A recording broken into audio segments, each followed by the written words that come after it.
जो माल आणलेला आहे तो सगळ्यांसमक्ष तिथं खोललेला आहे. तो माल आपण वितरणासाठी आणलेला होता. या व्यतिरिक्त तो माल गाडीत कुठून आला याबद्दल मला माहिती नाही. मी गाडीसोबत नव्हतो किंवा गाडीसोबत ज्यावेळेस वितरणाला आली सरपंच साहेबांचा फोन आल्यानंतर मी खाली इथं आलो. त्याबद्दल मला माहिती नाही. बरं, आता तुम्ही कारवाईमध्ये मग एकच प्रश्न उत्तर द्या. कारवाईच्या सगळ्या तुम्ही सोबत होते. आता हा माल कुठून काढला ह्या लोकांनी सांगा. गाडीच्या टपावरून काढला. 100% त्यावेळेला मी तिथं उभा होतो. त्याबद्दल माझं दुमत नाही. पण तो माल मी वितरणासाठी आणलेला नाही किंवा मी गोडाऊनवरनं भरलेला नाही. त्याबद्दल मला काही माहीत नाही.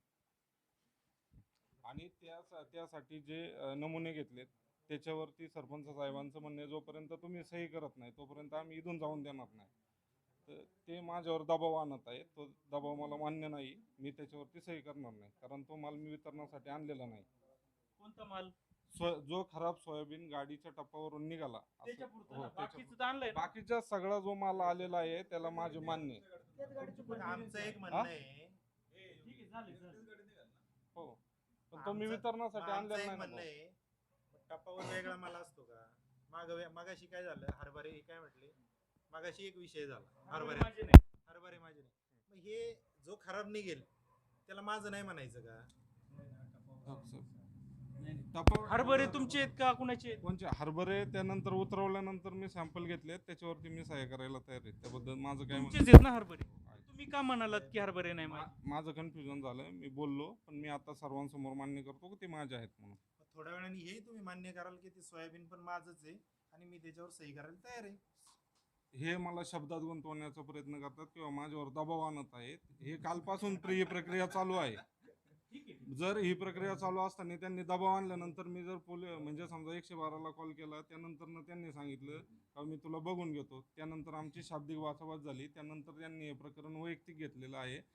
जो माल आलेला आहे त्याची जी तपासणी करायची आहे त्याला माझा कोणताही आक्षेप नाही. कालही नव्हता, आजही नव्हता. सोयाबीनवर सही करायला काय? ते खराब आहे ते माझ्या गाडीत माल आहे.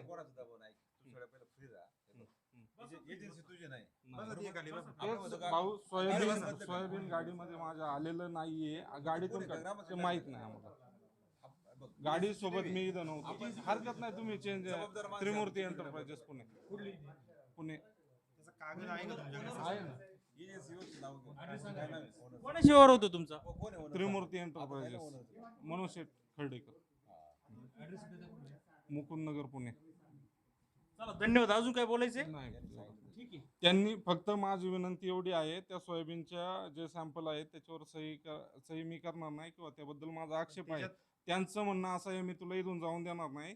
मला काहीतरी बुवा इथून जाण्यासाठी काही मार्ग मिळावा ही माझी विनंती. बाकी माझं तुम्हाला इथं कुणीही जाण्यापासून अधिकाऱ्यांची संमती असला कुणीही रोखू शकत नाही. काळजी करू नका. तुम्हाला इथं कुणी अटकावून ठेवलं नाहीये. ठीक आहे. आम्ही पण आहे, पत्रकार सगळे कॅमेरे चालू आहेत. आमची एवढीच विनंती आहे, त्यांनी सहकार्य जे जे काही सॅम्पल घेतले त्याला सहकार्य करावं. नियमात सोयाबीन सोडून प्रत्येक गोष्टीला मी हो. साहेब गाडीत आले पण मी वितरणासाठी आणलेलं नाही. त्यांनी तुम्ही इथं येण्या अगोदर सांगितलं. माहित नाही ना, मी गाडी सोबत नव्हतो ना साहेब. अहो मग माझं एक तुमच्या गाडीमध्ये आहे हे तुम्ही कबूल करताय. गाडीच्या टपावरनं यांनी काढले. त्या अगोदर गाडीत होतं नव्हतं हे मला माहित नाही. आमचं एवढंच म्हणणं आहे.